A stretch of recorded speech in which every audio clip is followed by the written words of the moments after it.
I want to give you a little bit of guidance for how to go about acquiring your art supplies for your online art course. Of course, you're going to need pencils, and some of the assignments that you do will require you to explore value, which means that you'll want to lay down a wide range of values, or so some dark graphite, some middle graphite, some light graphite areas. And so having more than just one HB pencil would be really beneficial. This is pretty common, buying a whole set of pencils that range from maybe a 2H all the way to a 6B. So a 6B is a really dark graphite because it has a soft graphite versus say a 2B. So the H's are the hard pencils, so they make a lighter mark. So the brand doesn't really matter, but to have a wide spectrum of hardnesses, softnesses would be really beneficial. Sometimes you'll do a project that requires you to use ink, like fine black ink. And so the most practical is to get some sort of a fine, ultra fine tip pen like this Sharpie. Marker is another fantastic medium that you might need to use or choose to use. And there's so many different kinds of markers out there, so you don't need anything fancy. And faded markers are actually fantastic for creating expressive textures and for being able to lay down lighter values of a color. So look around the house to see if you have faded markers. Colored pencil is another great medium that is easy to work with at home. Watercolor paint. Even in school, we just use these kits of watercolor, so you don't need a lot of colors. You can also buy watercolor in a tube that you squeeze out, and then the paint hardens over time, and then you pretty much use it like these hard cake kits. Okay, but watercolor is something that you're most likely going to need. And then in terms of brushes, like sometimes you can go and find like a whole set of brushes at a, anywhere, even like a place like Walmart or Dollarama. Of course, Michaels has a great selection of art supplies, and they often have the discount coupons. When it comes to brushes, really there's sort of the two general types. There's the flat brushes, and then there's the round brushes. Now for acrylic, I find that the flat brushes work really well. And the ones that I'm holding up here are a 1/4 inch and a 1/2 inch, which really are probably the only two sizes that you would need, 1/4 inch and 1/2 inch. For watercolor, I love to use round brushes. So look at how the metal ferrule is not crimped like it is with a flat brush. And so these round brushes have a different orientation of the bristles. And they're sized by numbers. So this red handled brush is a number 6, and this black handled brush is a number 14. But with watercolor, you can also use flat brushes. One thing you should do though is use separate brushes for watercolor from acrylic.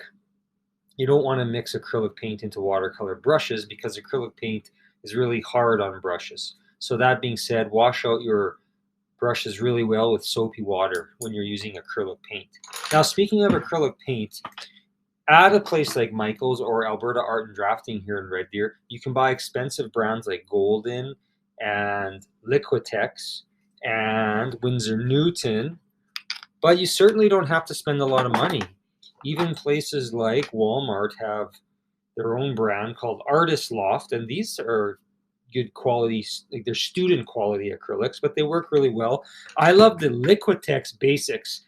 So Liquitex do make like an artist quality heavy body acrylic, but then they also make these student quality, this student quality line called Basics, and you can get these at Michaels, and they're great paint for the price you pay. Very economical.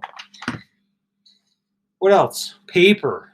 That's a big challenge, I think, for online art students, because if you were in a face-to-face class with me, I would provide you with the paper, and usually it would be nice big sheets of paper. So at home, I would recommend getting a sketchbook, and something this size is a nice average size. Bigger, is even better, since you're not going to have project paper at home, so a lot of your projects are probably going to be done in your sketchbook. If I do encourage you to go out and purchase project paper or to acquire project paper, you might want to just go to like a Dollarama and buy a piece of poster board, and that would be sufficient for maybe like a larger piece of art, say a large painting. Here's a pad of watercolor paper. So watercolor paper is quite expensive. You can buy individual sheets of it at Alberta Art and Drafting in Red Deer, but you can also just get one of these watercolor pads. And if you're going to do that, I would get a large pad. So this one is 11 by 15 inches, and they're affordable. This one was around $20, but there's lots of paper in here. And you're probably going to be able to do projects with this paper other than just watercolor, like maybe acrylic painting, obviously, or a mixed media piece. And this paper can be torn out of this pad and used. If you were to tear the paper out of the pad, I would encourage you to tape it to some sort of a board. So getting a piece of a 1/4 inch or 1/8 of an inch hardboard, which you can get at like a place like Home Depot, is a fantastic tool for artists to have in their studio. So you tape your paper to the artboard. So here I have my project paper taped to my artboard, and I put the tape on so that half the tape is gripping the paper and half the tape is gripping the board. When we use wet media on paper, the paper folds and buckles, but because it's taped down on all 4 sides, once the paper starts to dry, it'll shrink and tighten and lay nice and flat again on the board. So use it when you're painting, especially, or using mixed media. Tape your project paper to your artboard. So those are the basic art materials that you're going to need. Other things that you will require might be things like modeling clay, which you can get locally at stores like Michael's, Walmart, even like Dollarama. And of course, Amazon is a great place to buy any kind of art supplies.